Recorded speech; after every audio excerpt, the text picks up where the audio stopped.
Hello, my name is Marcelina Lirius and welcome to Math Monday. In this video, I will show you how to represent functions in multiple ways. Please get your pen and your notebook and be ready to take down notes. At the end of this session, you should be able to represent functions in different ways, such as using a mapping diagram, input-output table, a graph, a set of ordered pairs, or an equation. So what are the different ways of representing functions? And what information do the function representations give us? Okay, let's start with some vocabulary. So when we say a relation, it's a set of paired numbers which we call ordered pairs or objects, x and y, where x is called the input value and y the output value. We have a special relation which is called a function. And when this pairing is, when x is paired with exactly one value for y, we call this relation a function. So each input x is paired with exactly one output value for y. Let's take the first example. We're asked to express the relation given the set of ordered pairs as a mapping diagram, table, or graph. So if we are given a set of ordered pairs, the first number in the ordered pair represents your x, or the input, and the second number represents y. So in this case, x is -1, y is 0. In the second pair, we have x is 1, the second value is 2. So it will be in the y set or y value. Then the third pair is 2 and 3. So the first number is 2, it's the input value, and the y value is 3. And 4, 6, we now have 4, 6. So this is one representation of a function called a mapping diagram. So we pair each element in x with another element in y. So 1 is paired with 2, 2 is paired with 3, and 4 is paired with 6. The question is this relation a function? Going back to the definition, when we say function, each element in set x is paired with exactly one element in set y. So this is called a function. Okay.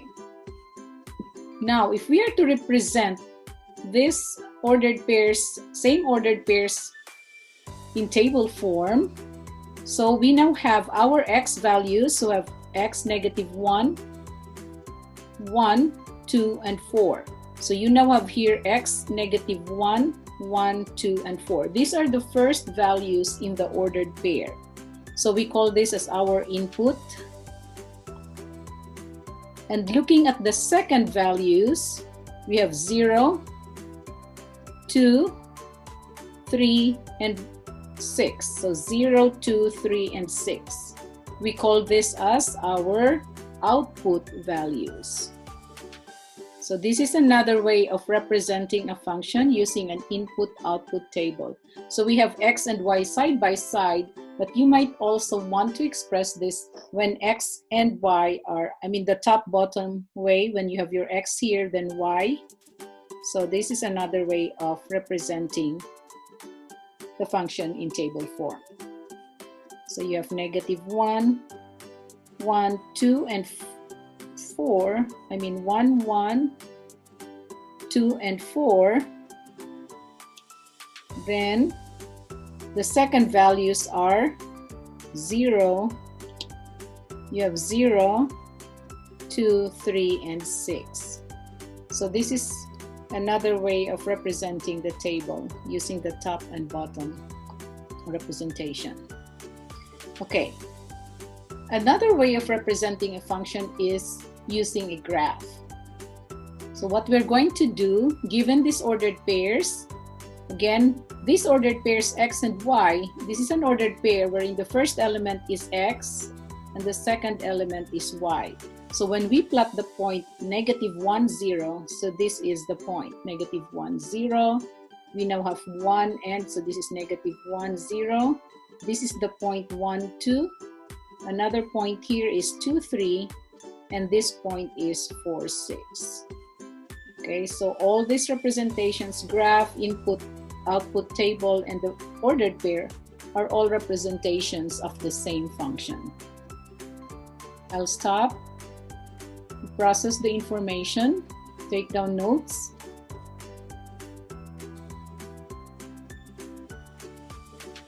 Okay. Next, so we can also represent a function using an equation, and from the given equation we can rewrite this in or represent this in table form or as a mapping diagram or a graph. So let's have this example. The equation y equals 2x plus 5 represents the relationship between the total amount y is the total amount, and the number of rides x.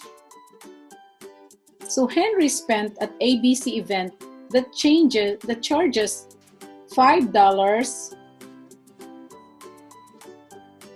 entrance and 2 per yard.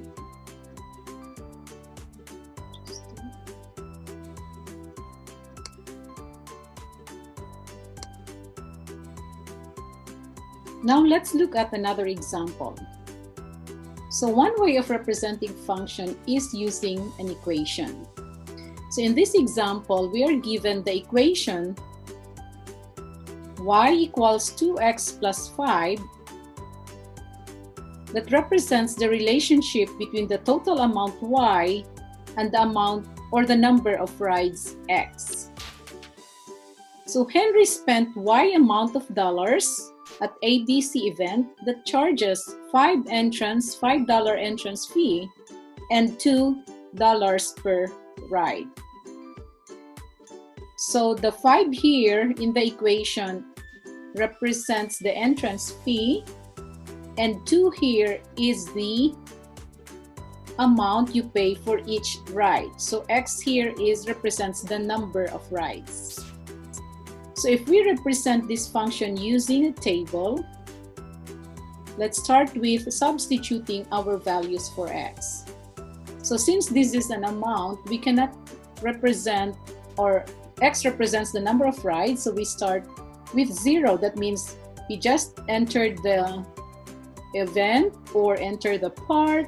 So you are already, even without getting any ride, you already pay for the entrance fee, which is $5. So that means x is 0. So when x is 0, you have not taken any ride, so you substitute 0 here. 2 times 0 plus 5, so which is 0 plus 5 is 5. So you now have the first pair, 0 and 5. So when x is 0, y is 5. Then if we substitute, if Henry takes 1 ride, we substitute this value for x in the equation. So y equals 2 times x, or 2 times 1 here, plus 5, and simplifying this, 2 times 1 plus 5 gives us 7. So we now have another pair when x is 1, y is 7. And when x is 2, we substitute 2 into the equation. Y equals 2 times 2 plus 5, which is 9. So we now have another pair, 2 for x, y is 9. And say, for example, x or Henry rode 5 rides there, or took 5 rides. So substitute 5 to x, so 2 times 5 is 10 plus 5 equals 15. So if we have 5 and 15. So this is now the table that represents the equation y equals 2x. And this is the mapping diagram that associates all values for x, that means the number of rides and the amount that Henry will pay.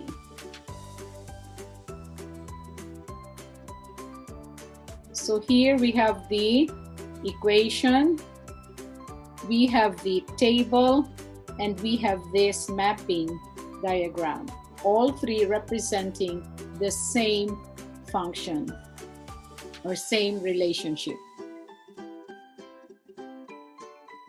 So given the same function here, y equals 2x, we already have the table here, substitute x and y, get the value for y. So if we plot the points, when x is 0, we got 5. So this is the point. When x is 1, we got 7 earlier. And 2, we get 9. And if we substitute x is 3 here, 2 times 3 plus 5 is 11. So y is equal to 11. So these 4 dots here represent the points or the ordered pair representing the function. Okay.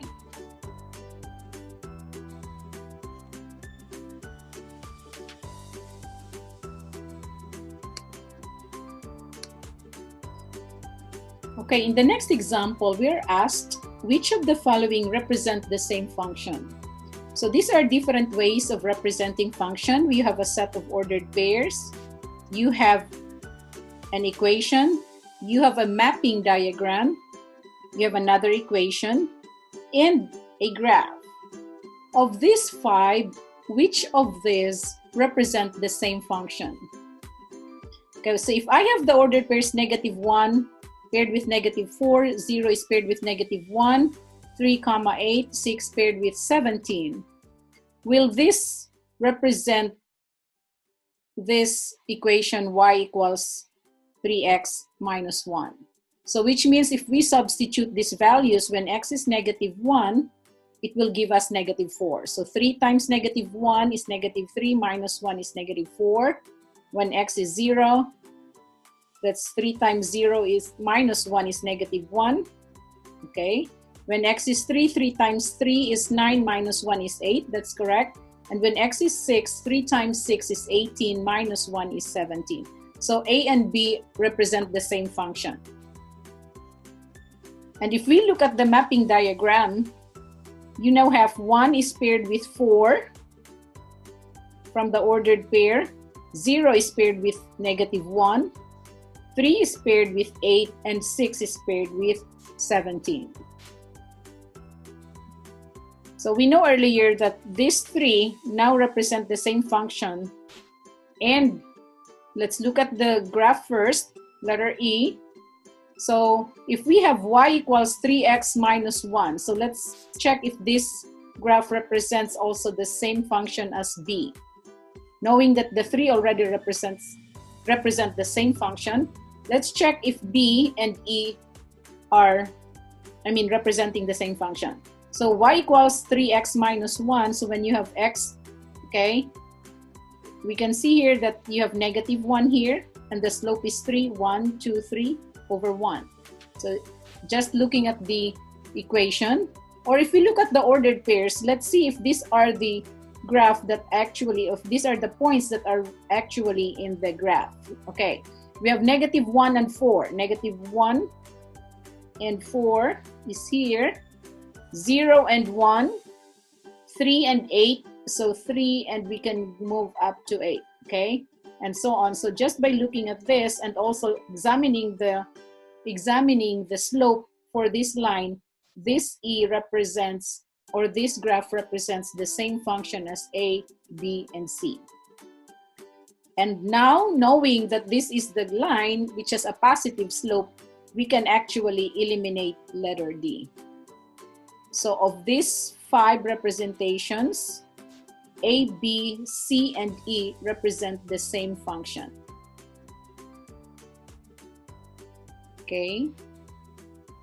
So this concludes our session for today, and I hope to see you next week.